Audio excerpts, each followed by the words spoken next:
Mi nombre es Brandon Biggs, y lo que les voy a contar aquí es algo que cambió mi vida para siempre. Durante mucho tiempo guardé esta experiencia para mí, pero recientemente sentí algo muy fuerte en mi corazón, como si el Señor mismo me estuviera pidiendo que finalmente la compartiera. No fue fácil tomar esta decisión.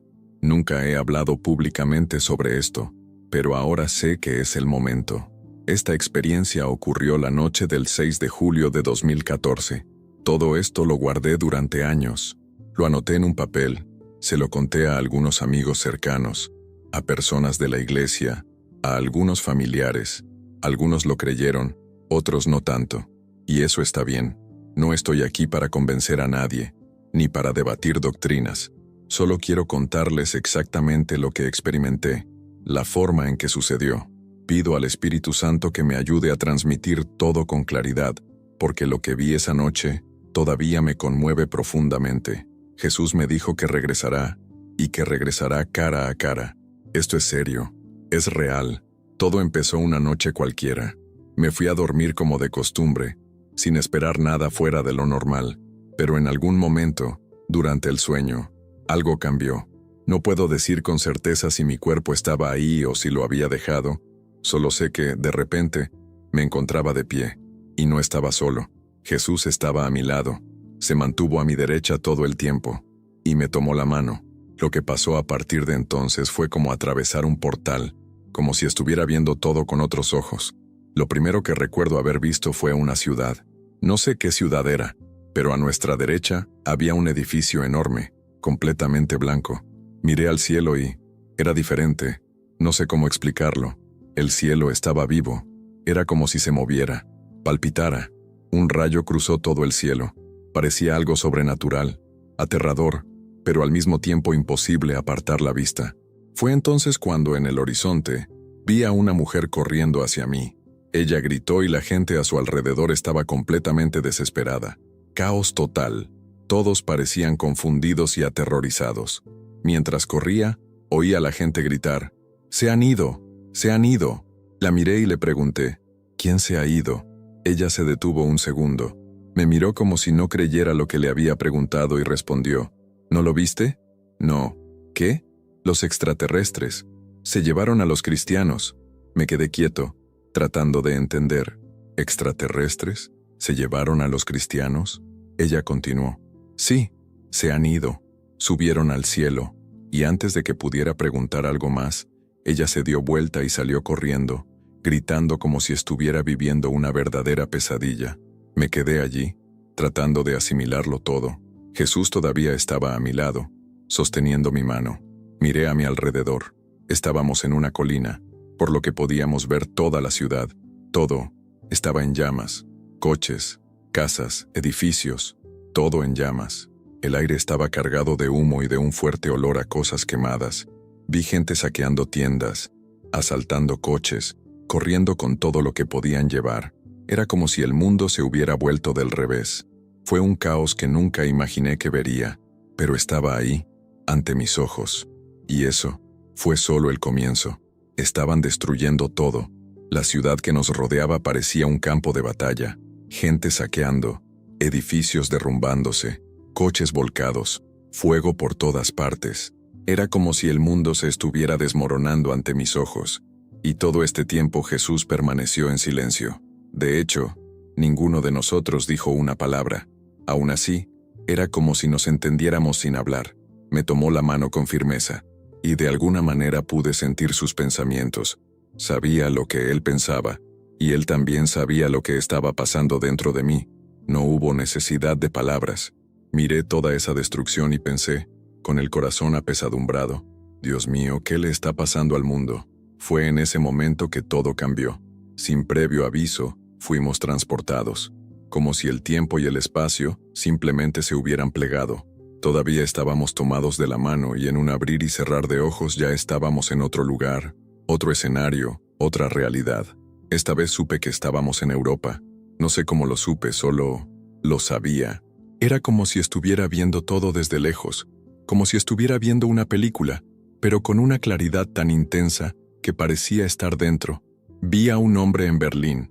Al fondo había una enorme sala de reuniones, con una mesa redonda de madera oscura rodeada de sillas, y en ellos, los líderes del mundo entero, estaban allí, angustiados, buscando desesperadamente respuestas, dirección.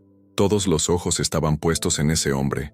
Habló con firmeza, con confianza, dio órdenes, mostró soluciones. Era carismático, inteligente y poderoso.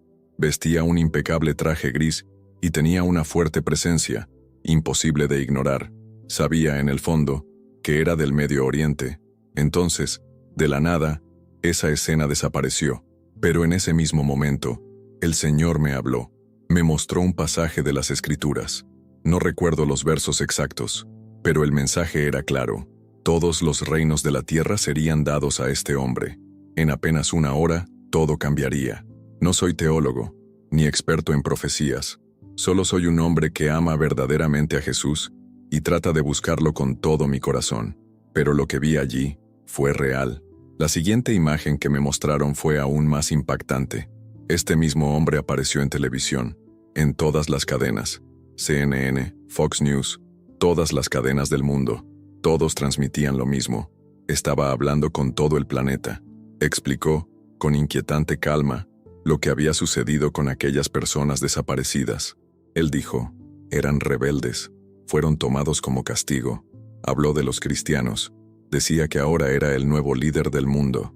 Mientras miraba esto, me di cuenta de que poco a poco él estaba tomando el control, y el mundo lo aceptó. La gente parecía creer todo lo que decía. Fue en ese momento que me golpeó una verdad profunda, algo que sentí en lo más profundo de mi ser. Cada día nos despertamos con una paz tan presente que ni siquiera la notamos. Nos acostamos con esta paz, nos despertamos con ella. Incluso la persona más perdida de este mundo siente, de alguna manera, esta paz silenciosa. Pero cuando ocurra el rapto, cuando los hijos de Dios sean llevados, esa paz desaparecerá.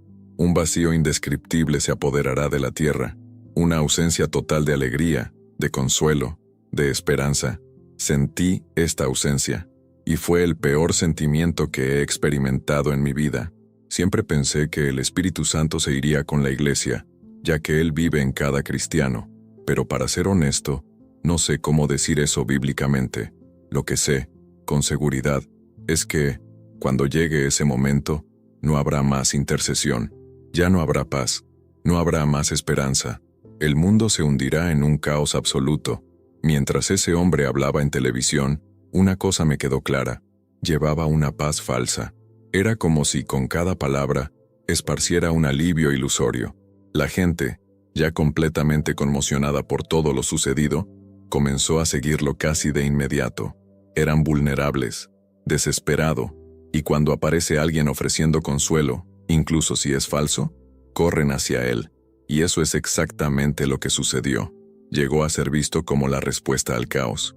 Pero lo que ofreció no fue paz real, fue una paz sucia. Sé que puede parecer extraño llamarlo así, pero eso es lo que sentí. Era algo sombrío, disfrazado de alivio. Un consuelo que, detrás de la sonrisa, escondía algo terrible. Recuerdo claramente el momento en que apareció nuevamente en la televisión. Esta vez explicó con firmeza lo que, según él, les había sucedido a los cristianos. Fue una fría mentira, pero la dijo con tanta convicción que parecía cierta.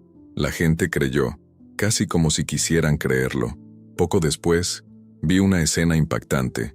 En lugares como Irán, Irak y partes de Pakistán, la gente celebraba en las calles. Gritaron de alegría: «¡Ha llegado el Mahdi! ¡Ha llegado el Mahdi!». En ese momento no tenía idea de lo que eso significaba. Solo más tarde lo entendí un poco mejor. Investigué y descubrí que el Mahdi es una figura esperada por muchos como un gran líder espiritual y político. Pero confieso que, a día de hoy, no sé exactamente de qué puedo o no hablar en plataformas como YouTube, así que prefiero no entrar aquí en tanto detalle. Pero el caso es que este hombre procedente de Oriente Medio, musulmán, fue reconocido por muchos como el Mahdi. Él mismo se identificó como tal, y esto solo hizo que aún más personas se rindieran a su autoridad. Luego vino una orden extraña. Apareció en televisión exigiendo que todos llevaran sus Biblias a los estadios, juzgados, comisarías y otros lugares públicos. Decía que si alguien encontraba una Biblia en casa, o en cualquier otro lugar, era obligatorio entregarla, y la gente obedeció, sin dudarlo, sin duda. Vi con mis propios ojos cómo se formaban esas enormes pilas de Biblias. Eran tantos que ocupaban estantes enteros, hasta donde alcanzaba la vista, millones de ellos. Lo que me inquietó aún más fue que cada persona que entregaba una Biblia tenía que dejar su nombre y sus datos. Todo quedó grabado, y dijo que cualquiera que quisiera consultar la Biblia más tarde podría hacerlo. Pero fue una trampa. Cuando alguien iba a mirar una Biblia, en realidad estaba siendo marcado, observado. Observó. Era como si hubieran montado una biblioteca falsa, pero en realidad era un sistema de control absoluto. Meses después vi una escena aún más impactante. Un campo de fútbol completamente cubierto de Biblias. Montones inmensos, que alcanzan 3 o 4 pisos de altura. Fue surrealista. Y luego, por orden suya, todo fue quemado. Las llamas comenzaron a engullir las escrituras como si quisieran borrar cualquier recuerdo de Dios de la tierra. Una espesa nube de humo se elevó hacia el cielo, oscura y pesada mientras el fuego consumía cada página. Después de eso, vi cómo se cambiaban las banderas de los países, cada tribunal, cada edificio oficial. Los lugares que alguna vez portaron símbolos nacionales ahora estaban todos cubiertos con su nueva bandera. Era una bandera negra, con franjas verdes y blancas. En el centro, enormes espadas doradas tipo sable, cruzadas de forma imponente. Cada color parecía representar un grupo específico, tal vez grupos u organizaciones extremistas que se alinearon con él, pero sinceramente no conozco todos los nombres. Y, para ser honesto, ni siquiera sé si puedo hablar abiertamente de ello aquí. Lo que sé es que no se trataba simplemente de un nuevo régimen, fue dominio total, un control que no se detenía en lo físico. Quería controlar la fe, el espíritu, los pensamientos. Los grupos que ayudaron a ese hombre a tomar el control del mundo fueron, en cierto modo, recompensados. Lo apoyaron desde el principio, ayudaron a difundir su influencia, y por eso fueron reconocidos, agradecidos por haberse puesto al servicio de lo que él representaba. Así fue como su dominio creció, se fortaleció, y se extendió por toda la tierra. Después de eso, me llevaron a otro lugar. Seguí con Jesús a mi lado, y lo que vi me impactó profundamente. Era una escena nueva. Todos los viernes, en todas partes del mundo, la gente se veía obligada a adorarlo. Esto no fue opcional. Era un orden mundial, un nuevo sistema de culto, rígidamente impuesto. Todos debían vestir ropa blanca. Las mujeres vestían vestidos largos y se cubrían la cabeza con pañuelos blancos. Los hombres vestían túnicas blancas y algo así como turbantes. Todos, sin excepción, iban vestidos de blanco. Era una extraña uniformidad, casi como si quisieran borrar la individualidad de las personas. Se alinearon en filas perfectamente organizadas, una al lado de la otra, como si fueran piezas de un mismo tablero, y todos debían arrodillarse ante él, en adoración. Vi estas escenas sucediendo en todas partes: plazas, centros de ciudades, tribunales, y lo más impactante fueron esas enormes pantallas instaladas a los lados de los edificios, verdaderas paredes digitales. Todos los viernes aparecía en ellos esa figura. No importaba si estabas en América, Europa o cualquier rincón del planeta, todos tuvieron que detenerse, arrodillarse y adorarlo. Mientras observaba todo esto, noté algo extraño. Algunas de las ciudades y lugares donde esto sucedió me parecieron familiares. Vi vídeos en internet, vídeos sencillos de turistas paseando, y reconocí lugares concretos, incluso algunos de mi propia ciudad. También vi lugares en Roma. Eso me puso la piel de gallina. Era como si el mundo entero ya estuviera preparado para este tipo de adoración. Pero entonces el enfoque cambió. Ya no lo miraba a él, sino a los cristianos que habían quedado. Esa parte fue difícil, y lo sé. Tal vez muchos no quieran escuchar eso. Puede que te duela, puede que te moleste, pero eso es lo que vi, y necesito ser fiel a lo que me mostraron. Muchos de los que quedaron atrás eran personas que predicaban el mensaje de la gracia, pero vivían como el mundo.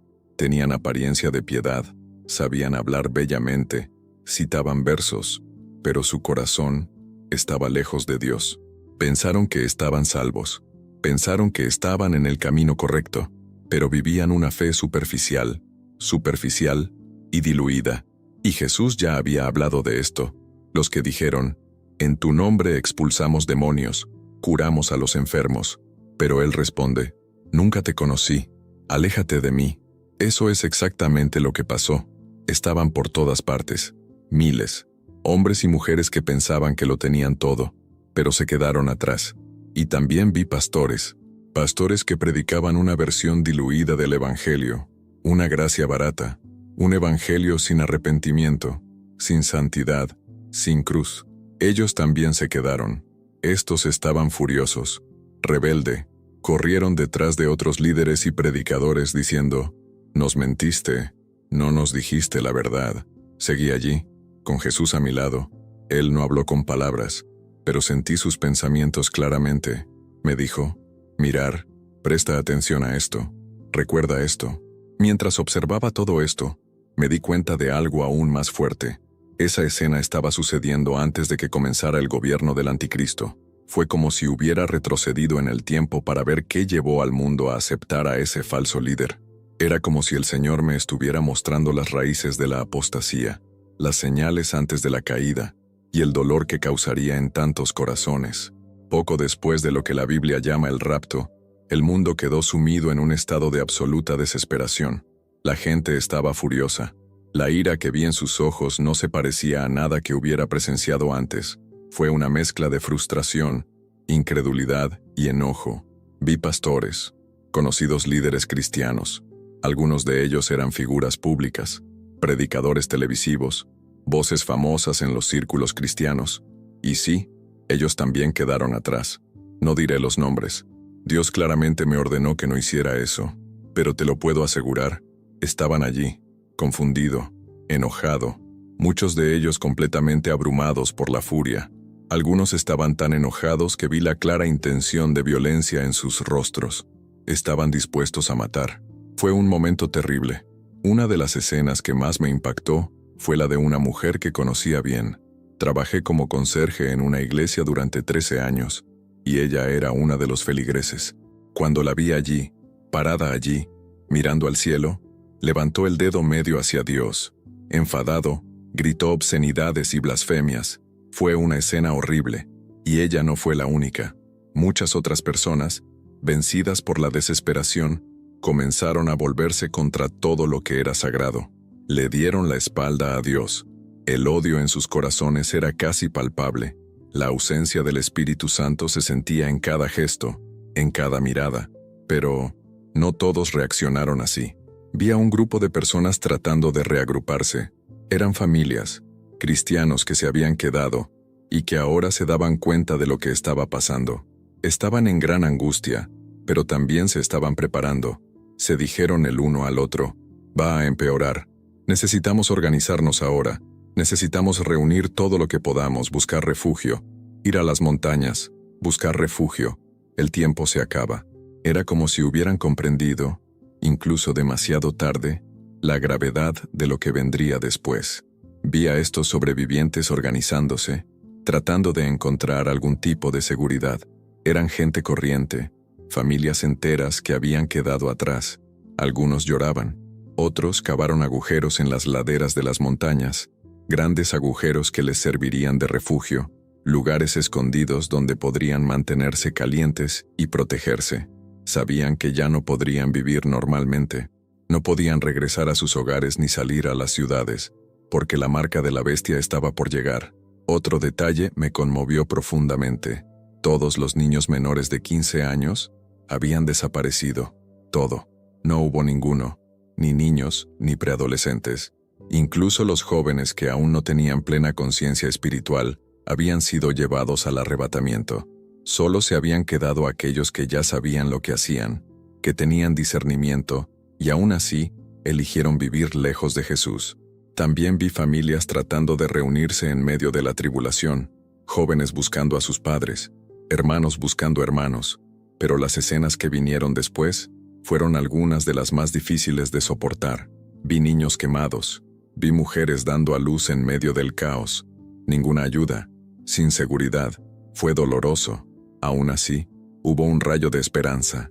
Vi cristianos que, A pesar de quedarse atrás, comenzaron a unirse. Intentaron encontrar fuerza el uno en el otro. Se refugiaron juntos. Fueron a las montañas. Esperaron que cayera la noche para moverse, esconderse, escapar. Lo sabían. Lo que les esperaba sería aún peor. Jesús estuvo conmigo todo el tiempo. Me llevó a un campo, un lugar oscuro y silencioso. No sabía exactamente dónde estábamos, pero allí pude ver a los cristianos moviéndose silenciosamente, en plena noche, de un punto a otro, tratando de escapar, tratando de sobrevivir. Sabían que la señal estaba llegando, la marca, y vi cómo sucedió. Pero esa parte te la contaré más tarde. No quiero quitarte demasiado tiempo ahora. Solo quiero que entiendas, todo lo que vi no fue un sueño cualquiera. Fue algo que he llevado conmigo desde entonces. Y ahora más que nunca el Señor me dijo, compartir, hablar. Alguien necesita escuchar. Durante el día los cristianos no podían moverse. Era demasiado peligroso. Todo fue monitoreado. Sabían que si los veían a la luz del día serían rápidamente localizados, perseguidos y capturados. Por lo tanto, solo se aventuraban de noche, cuando el silencio y la oscuridad ofrecían una pequeña posibilidad de escapar. Intentaban llegar a lugares seguros, refugios improvisados lejos de las ciudades, lejos de la vigilancia. Algunas de estas áreas eran granjas apartadas, lugares con pastos altos, campos abiertos o pequeños valles escondidos. Los únicos que aún lograron protegerse con algo de fuerza fueron los agricultores. Muchos todavía tenían armas. No vi muchos cristianos armados, tal vez porque huían a toda prisa, tal vez porque no estaban preparados, pero los agricultores sí, y recuerdo claramente una escena. Un grupo de cristianos intentaba cruzar un campo de agricultores durante las primeras horas de la mañana. Todo quedó en silencio, hasta que los perros comenzaron a ladrar al sentir su presencia. El hombre, asustado, encendió las luces del porche y agarró su arma. Era calibre .22. Lo sabía. Disparó tiros al aire y luego llamó a las autoridades diciendo que había gente moviéndose por la noche. No sabía que eran cristianos que intentaban escapar, pero lo sabía. Y fue entonces cuando comenzó la persecución. Poco después llegaron unos hombres en camionetas Hammer negras, vehículos blindados, cristales completamente oscuros, luces azules en el interior que parecían infrarrojas. Nunca he visto nada igual. Era como si estos vehículos estuvieran hechos especialmente para rastrear y capturar. Los cristianos intentaron actuar rápidamente. Comenzaron a empujar bloques de cemento y madera para intentar bloquear el camino. Cualquier cosa que pueda retrasar los camiones. Solo querían ganar tiempo, unos segundos más para escapar. Corrieron lo más rápido que pudieron, desesperado. Pero los hombres salieron de los vehículos con precisión militar. Llevaban máscaras tácticas negras con capuchas. Todos iban vestidos con ropas oscuras, chalecos y armas que nunca antes había visto. No eran armas normales. Lo que llevaban parecía una especie de pistola que disparaba, no balas, sino energía. Algo magnético, como si fuera una onda eléctrica. No había cables como las pistolas paralizantes normales. Cuando apuntaron y dispararon, salió un pulso que derribó a la persona al instante.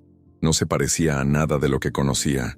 Las personas no murieron por el disparo, pero cayeron al suelo aturdidas como si se hubieran desmayado.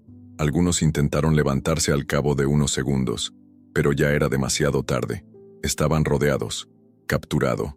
Estos hombres dieron entonces un ultimátum. Vi a una mujer con 2 niños pequeños, un niño y una niña. Debían tener unos 4 o 5 años y estaban allí, juntos, temblando. Los soldados se acercaron y dijeron fríamente, «Vamos a cortarlos primero. Si niegas a Jesús, tus hijos se salvarán. Si no lo niegas, te mataremos aquí y ahora». La amenaza era clara, cruel. El padre, con valentía en los ojos, respondió de inmediato, «No aceptaremos la marca. Si vamos a morir, moriremos, pero no negamos a Jesús». La madre, en shock, desesperada, empezó a gritar, «No, por favor, no puedes lastimar a mis hijos». Uno de los hombres empuñaba un arma diferente. Era como una guadaña o una espada grande, pesada y afilada. Ya tenía al niño posicionado, con el cuello expuesto. Estaba listo para atacar. No hubo piedad, ningún signo de compasión. El ambiente era pesado, oscuro. Sabía que ese momento era real. Nada allí era simbólico. Nada fue solo una advertencia. Era la realidad de un mundo donde la presencia de Dios había sido eliminada y donde el mal reinaba sin límite. Así resultaron las cosas. El padre gritó una vez más con la voz llena de desesperación: «No aceptes la marca». Pero antes de que pudiera decir algo más, fue silenciado. Al mismo tiempo, vi todo. Le arrancaron la cabeza y la rodaron hasta detenerse justo a mis pies. El olor era horrible, un olor a muerte, a sangre caliente y podredumbre. Fue insoportable. Jesús estaba conmigo, todo el tiempo, pero él no dijo nada. Él simplemente me miró, con firmeza, y me dijo: «Mira». Y miré. La mujer, completamente en shock, cayó de rodillas. Abrazó fuertemente a sus hijos, llorando sin parar. Presa del pánico, gritó: «Lo acepto, acepto el chip, pero no lastimes a mis hijos». Y entonces sucedió algo que parecía imposible. En cuanto consiguió el chip, los niños que gritaban desesperados dejaron de llorar. De una hora a otra, la desesperación desapareció de sus rostros. La mujer también dejó de llorar. Las lágrimas se secaron como si nunca hubieran existido. Era como si alguien hubiera borrado sus emociones. Los ojos perdieron su brillo. Estaban vacíos, fríos. Simplemente colgaron. Era como si el chip hubiera enviado algún tipo de señal directamente al cerebro. Inmediatamente, todos se calmaron, como si nada hubiera pasado, como si la muerte de su padre, que segundos antes había sido tan devastadora, ya no importara. Se convirtieron en zombies, frente a mí, y la cosa no quedó ahí. Vi a un hombre encima de un puente. Él también ya había aceptado el chip. Lo tenía en la mano, listo para jugar. La desesperación era visible, pero de repente se detuvo. Se quedó quieto unos segundos, como si estuviera escuchando algo. Entonces, de la nada, se calmó. Bajó del puente lentamente, como si nunca hubiera pensado en saltar. Parecía hipnotizado. No sé cómo explicarlo, pero parecía que el chip sabía lo que iba a hacer, como si hubiera detectado el nivel de desesperación y hubiera enviado algún tipo de impulso, tal vez una hormona o una sustancia química. Fuera lo que fuese, funcionó. Él simplemente se dio por vencido. Después de eso, caminé por una calle y vi a algunas personas cortando el césped, pero había algo muy extraño allí. Estaban físicamente allí, pero era como si no estuvieran allí. Pasé por delante y nadie me vio. Llamó, gritó, nada. Siguieron cortando el césped mirando a la nada, con los ojos en blanco. Se movían como robots. Era como si estuvieran atrapados en un mundo paralelo, completamente ajenos a lo que sucedía a su alrededor. Otro efecto del chip, tal vez, pero no entendía cómo. Entonces Jesús me llevó a una ciudad.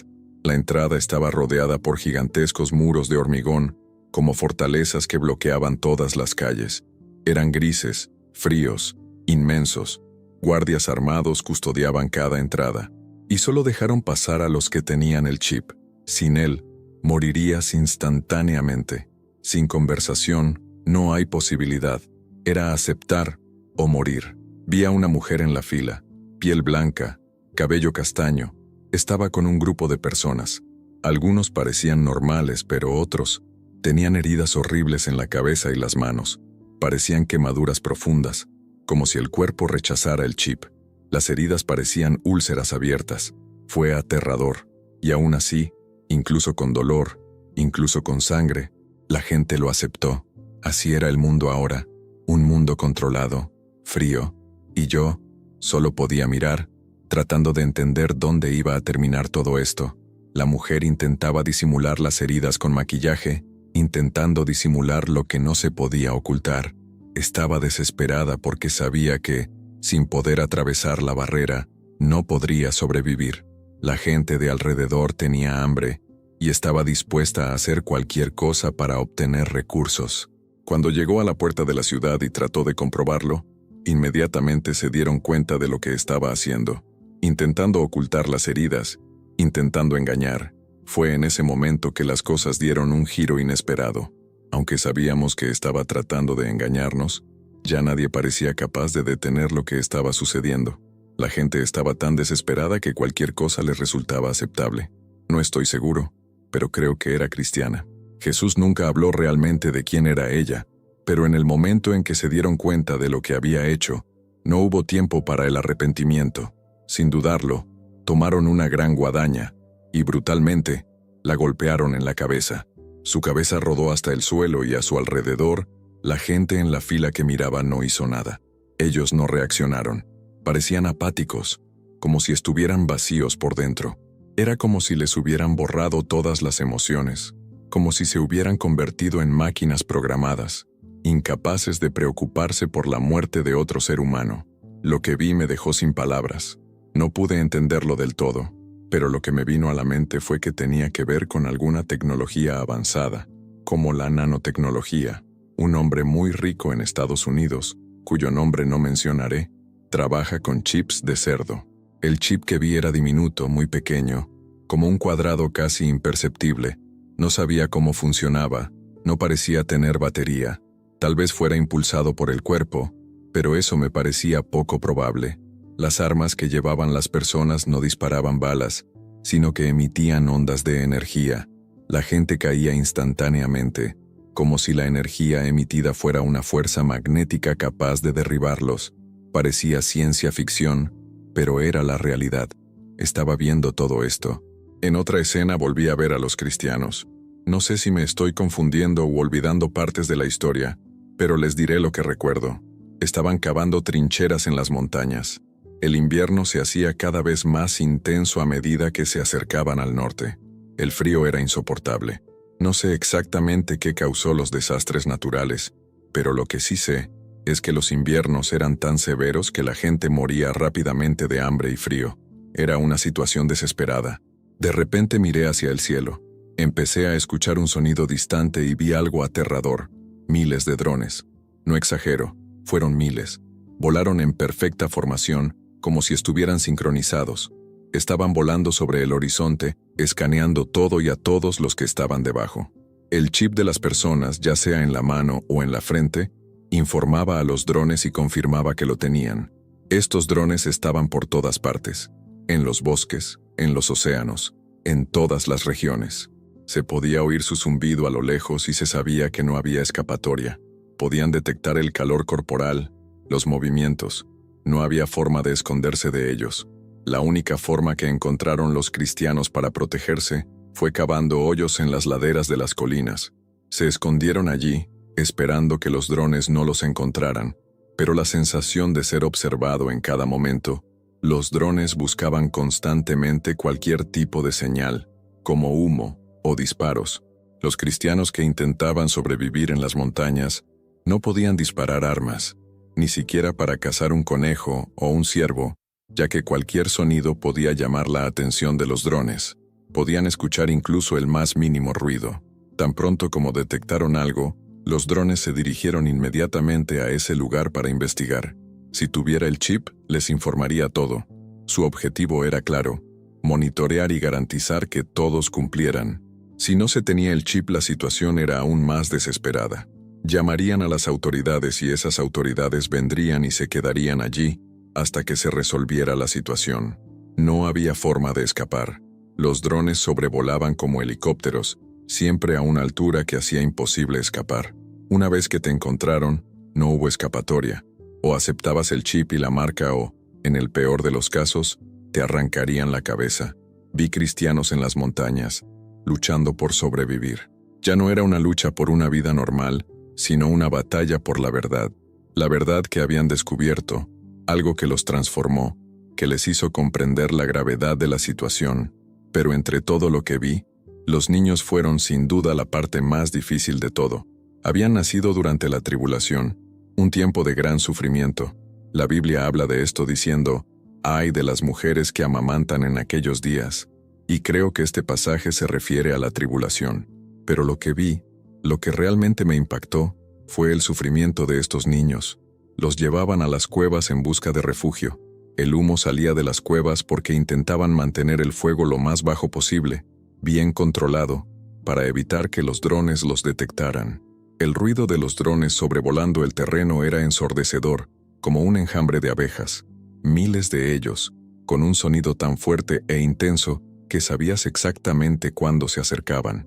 Desde el momento en que el sonido se hizo audible, Todos corrieron desesperadamente a esconderse, dirigiéndose lo más rápido posible a zonas seguras. Era un juego de supervivencia, donde un pequeño error, un solo sonido fuerte, podía significar el final. Sobre lo que mencioné antes, las personas que aceptaron la marca de la bestia tenían el chip en la mano, y este detalle es importante, porque ahora voy a hablar de algo aún más alarmante: la abominación desoladora. De repente, fui transportado a Israel. Vi un gran templo sobre una colina, elevado, con enormes columnas de piedra alrededor. Dentro del templo, había un gran espacio en la base donde la gente podía reunirse. El anticristo estaba allí, de pie al pie del templo. Estaba observando el templo que se elevaba sobre nosotros con las inmensas columnas, y vi al anticristo en el púlpito, entre estas grandes columnas. A su derecha había un hombre a su lado. Sabía exactamente quién era, pero no puedo revelar su nombre. A su izquierda había otro hombre, representante de una religión que no conozco bien. Tenía piel aceitunada y cabello oscuro, pero eso es todo lo que puedo decir sobre él. Mientras miraba, el cielo comenzó a llenarse de relámpagos. Un rayo cayó del cielo, pero de una manera extraña. Ninguno tocó el suelo, simplemente se extendió por el cielo, creando un caos incomprensible. El Señor no me permitió ver los ojos del anticristo, pero aún así, pude verlo claramente proclamando que Él era Dios. Allí, en el monte del templo, se paró ante todos, como declarando su poder, su supremacía, en un momento que parecía trascender cualquier sentido de la realidad. La primera vez que vi al anticristo fue en Berlín. En ese momento estaba limpio, imberbe, y no podía verle los ojos, pero sabía que su piel era clara.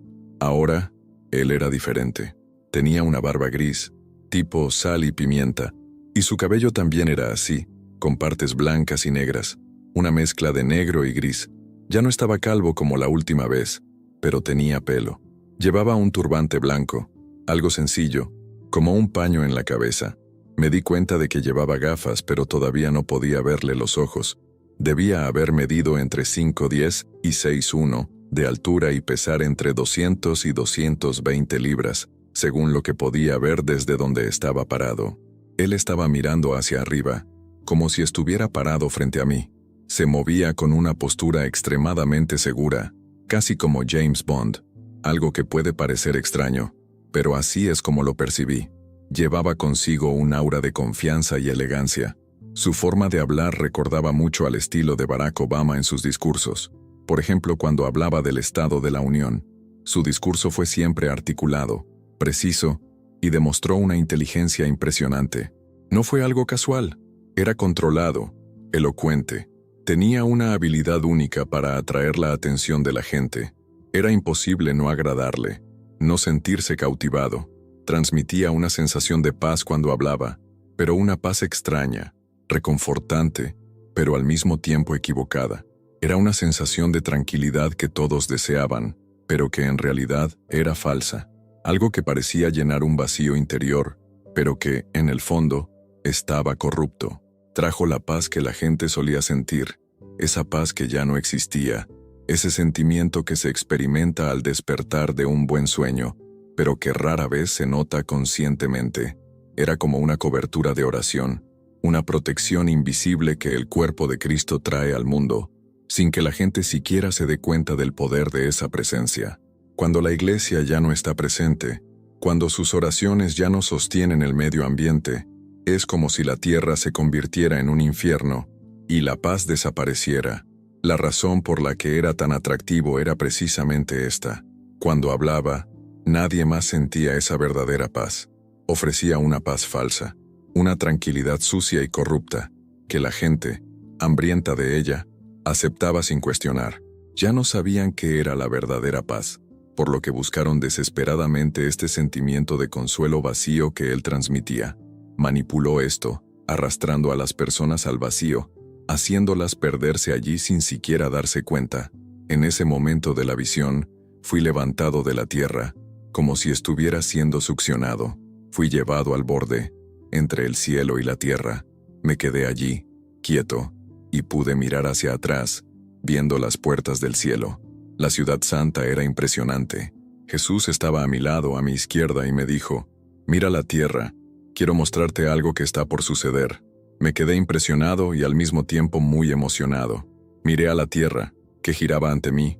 Me preguntó, ¿ves todas estas luces ahí abajo? Le confirmé que así era y me explicó, estas luces son almas.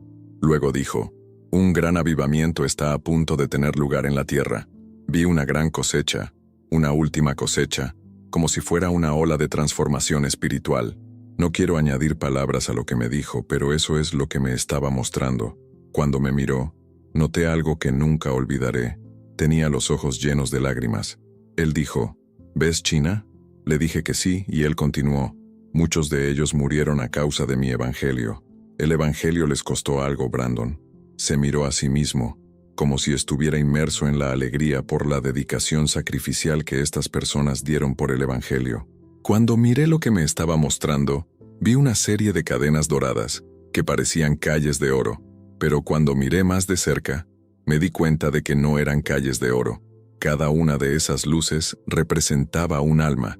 Entonces le pregunté, Señor, ¿qué es esto? Y él respondió, estas son las iglesias clandestinas en China. Cada luz, me explicó, representaba un alma. Quedé profundamente impresionado, asombrado, porque estaba viendo almas salvadas, esparcidas por toda Asia.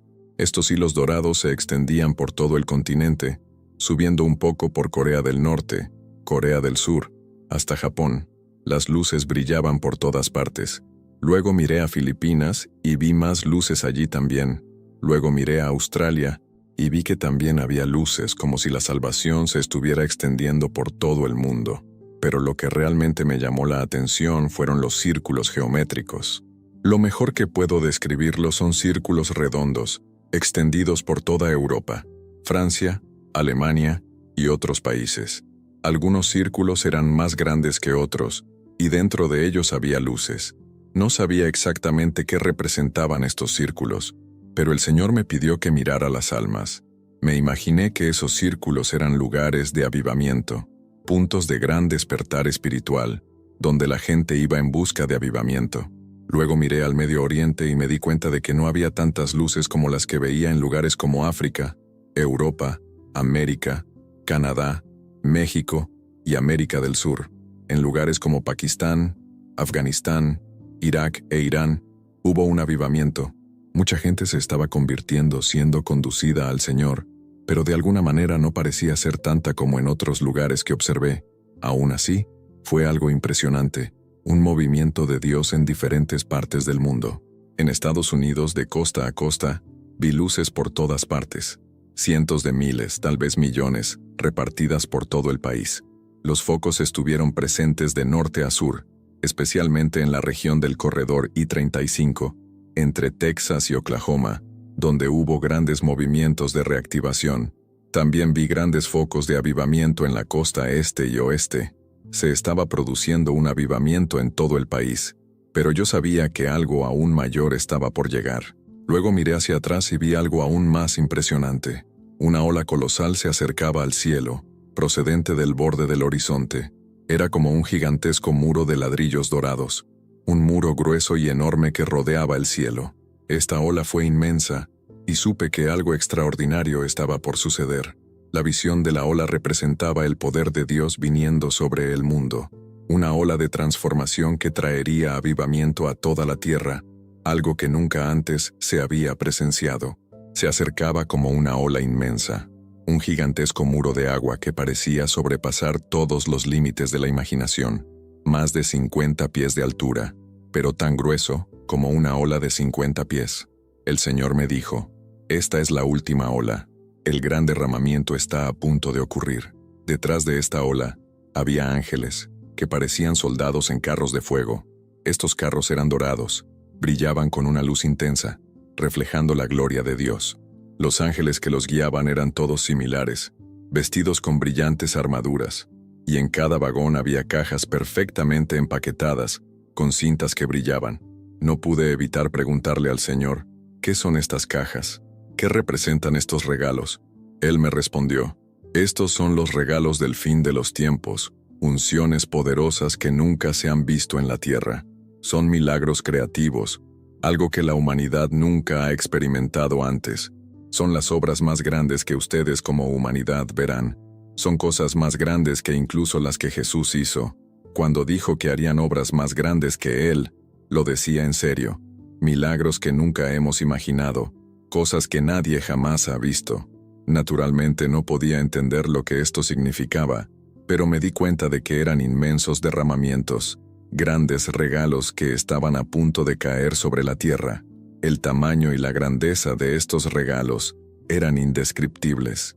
Mientras intentaba procesar todo esto, me volví hacia mi lado izquierdo y vi otros ángeles. Pero estos eran diferentes. Su cabello era más largo y su presencia inmensa, imponente. Parecían fuertes y llevaban grandes cestas llenas de algo que brillaba dorado como el oro. Sacaban este material de silos gigantescos como enormes graneros y lo arrojaban todo a la tierra. No estoy seguro si era oro o algo similar, pero se parecía mucho al dinero.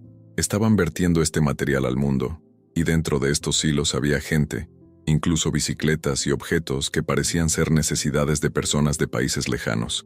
¿Cómo algo así podía venir del cielo? No lo sabía. No sabía si representaba algo que ver con las oraciones o los deseos de la gente, o si había algún tipo de simbolismo en ello, pero no pregunté. En ese momento, estaba tan asombrado, tan inmerso en la presencia del Rey de Reyes y Señor de Señores, que no podía ni pensar en nada más. El sentimiento de asombro y reverencia me dominaba tanto que mis preguntas permanecían ocultas. Ahora, después de todo esto, me encuentro pensando, ¿por qué no pregunté más? Pero la verdad es que la experiencia fue tan pura, tan sagrada, que ni siquiera supe cómo reaccionar. Todo eso era demasiado divino para entenderlo completamente. Vi todo lo que sucedió ante mis ojos en el cielo, y entonces Jesús me miró directamente y me dijo con urgencia, «Tienes que decirle a mi gente que voy a regresar. Dile a mi gente que voy a regresar». Lo miré sorprendido, como si pensara, «Pero eso todo el mundo lo sabe». Pero la urgencia en sus ojos era clara e insistió, «No, no lo sabes. Dile a mi gente que voy a ir». Este mensaje, esta urgencia, quedó profundamente marcado en mi corazón, y hoy lo comparto contigo. Esto sucedió en 2014, y la impresión de su palabra nunca me abandonó.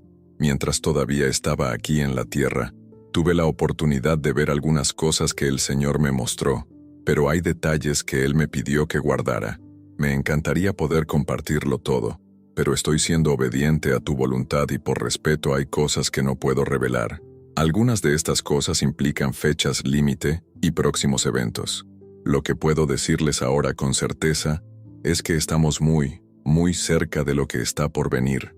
Estamos más cerca de lo que crees, y espero que esto quede claro. Jesús está regresando. Esto es más serio de lo que cualquiera de nosotros puede entender. Si supieras la gravedad de esto, entenderías la urgencia.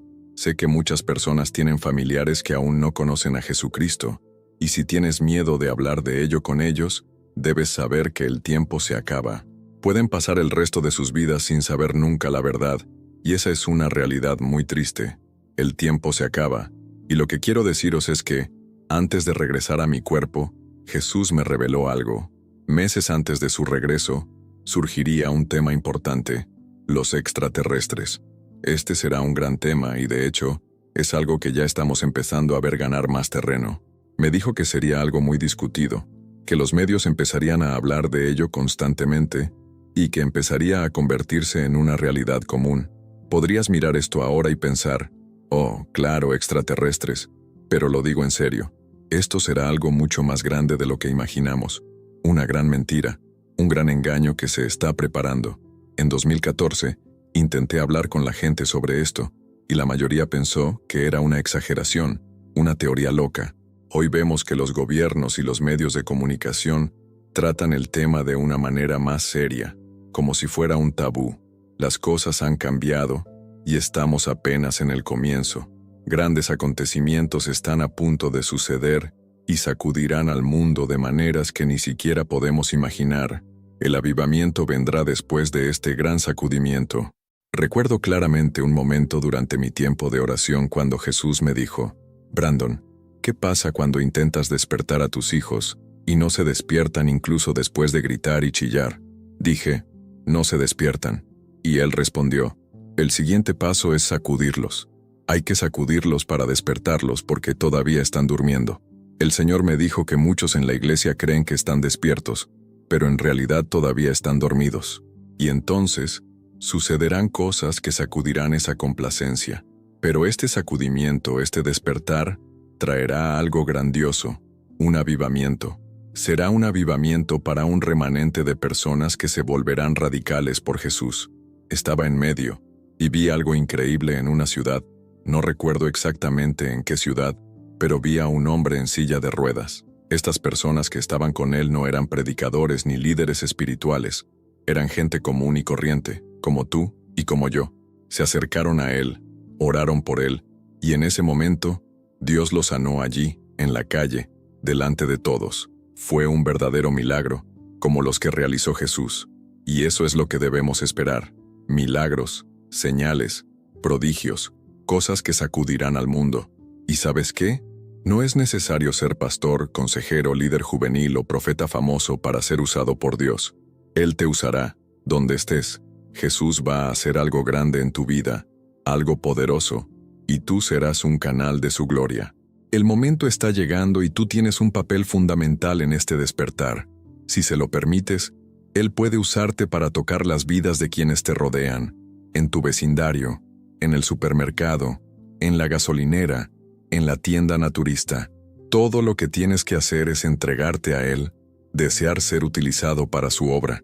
Despierta cada día con la expectativa. Dios, úsame para tu mensaje del fin de los tiempos. Úsame, Jesús. Él quiere usarte y si lo permites, cambiará tu vida para siempre. No tengas miedo. No te dejes intimidar por lo que el mundo pueda decir o hacer. Estamos muy cerca de salir de aquí. Algunos incluso pueden decir, no creo eso, creo que pasarás por la tribulación. Y está bien, si eso es lo que crees. Si te sientes cómodo con esa vista puedes quedarte, pero creo que voy en la primera ola, con Jesús, en el rapto. Creo esto con todo mi corazón.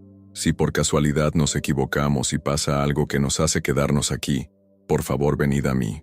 Voy a ayudarte a entender qué hacer a continuación, porque te advierto sobre lo que viene. Los que se queden afrontarán tiempos terribles. Vi esto, y podrías pensar que estoy exagerando, o incluso que estoy loco. Está bien, sigo orando por ti, pero la verdad es que Jesús te ama, se preocupa por ti, y tiene un plan para tu vida. No es un mal plan. Él quiere hacer el bien a ti y a tu familia. Quiere que nadie pierda la oportunidad del rapto, y que todos tengan vida eterna.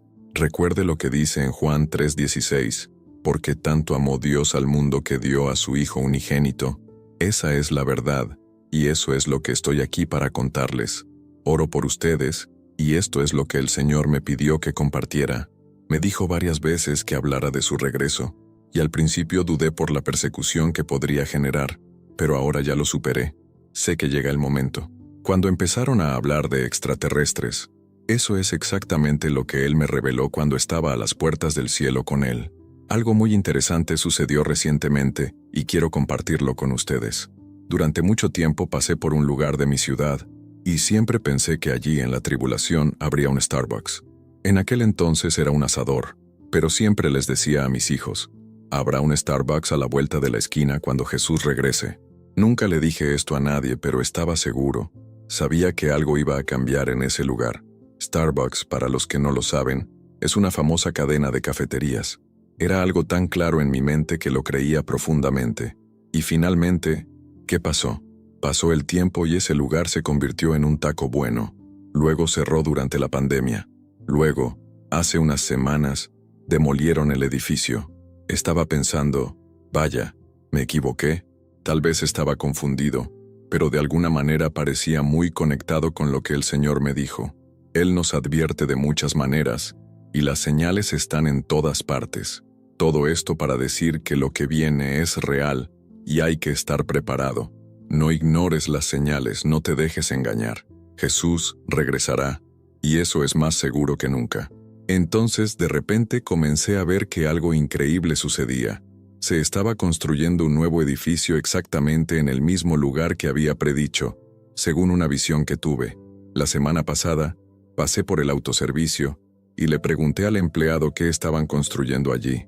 Él respondió con una sonrisa, Allí van a construir un Starbucks. Me quedé totalmente sorprendido.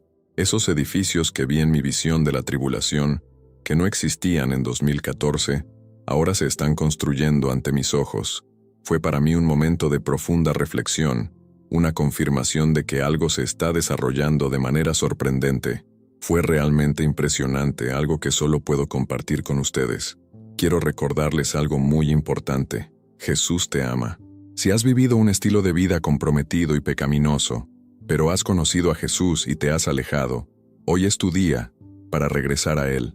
No importa lo lejos que hayas llegado, Él tiene los brazos abiertos esperándote.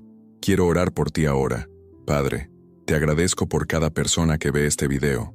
Los levanto ante ti y te doy gracias por convertirnos en cristianos renovados, ardiendo en fuego, salvados radicalmente, con sentido de urgencia del tiempo que vivimos.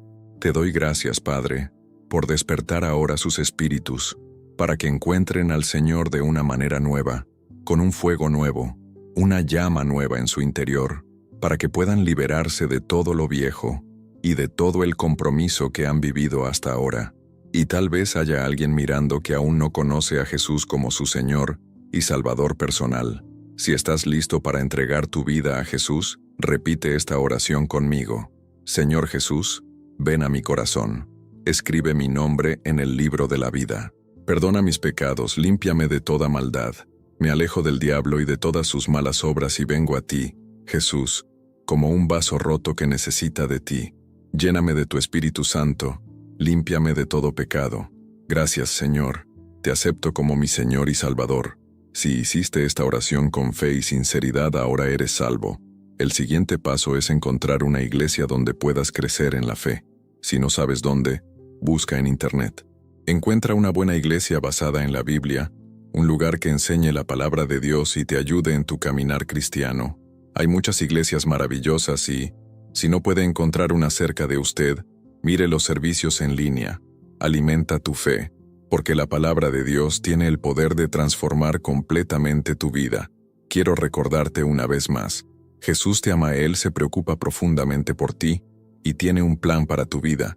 No importa lo que hayas enfrentado hasta ahora, Él puede cambiarlo todo. Encuentra una iglesia fiel a la palabra de Dios que te ayude a crecer. Recuerda, Jesús puede cambiar tu vida para siempre. Muchas gracias por mirar. Si algo de lo que dije aquí te tocó el corazón, compártelo con alguien. Si no estás de acuerdo con algo, está bien, tíralo. Pero si te ha bendecido, compártelo, porque el mensaje de Jesús hay que difundirlo. Que Dios los bendiga abundantemente. Ahora que has escuchado este poderoso testimonio, te pregunto, ¿qué vas a hacer con todo esto? ¿Estás dispuesto a cambiar el rumbo de tu vida, entregarte completamente a Jesús y vivir de manera radical y transformada? ¿Qué te impide dar el siguiente paso? La vida de entrega y compromiso con Jesús no es fácil, pero es la única que trae verdadera paz, propósito y realización. La invitación está frente a ti. ¿Estás listo para dejar ir todo lo que te ha detenido y abrazar el avivamiento que Dios tiene para ti? Sé que dar este paso muchas veces puede resultar difícil. El miedo, las inseguridades, las dudas, todo puede parecer demasiado grande para superarlo. Pero detente un momento y piensa, ¿dónde quieres estar en 1, 2, 5 años? ¿Cuál será el legado que dejarás? ¿Qué impacto quieres tener en el mundo? La decisión de seguir a Jesús e involucrarse profundamente con Él es una elección personal, pero al mismo tiempo, no solo afecta tu vida, afecta a todos los que te rodean. Entonces la pregunta es, ¿quieres ser un agente de cambio en este mundo o permanecerás en la zona de confort, simplemente observando cómo suceden las cosas? Te reto a aplicar todo lo aprendido. No dejes que este conocimiento se pierda. Tienes un propósito mayor, una misión divina y no tengo tiempo que perder. Empiece ahora. Vuelve al Señor, vive con fuego renovado y deja que Él te use de manera poderosa. El avivamiento comienza contigo.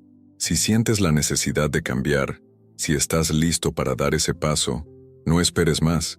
Suscríbete al canal, activa las notificaciones y continúa aprendiendo sobre cómo vivir una vida radicalmente transformada por Jesús. Cada video es una nueva oportunidad para que crezcas, te hagas más fuerte y, quién sabe, incluso seas la clave para transformar la vida de otras personas. Ahora la pregunta es, ¿qué vas a hacer con todo esto? ¿Estás listo para seguir el llamado de Dios? Comenta abajo qué te parece todo esto. Quiero saber tu opinión. Vayamos juntos en este camino de fe y transformación.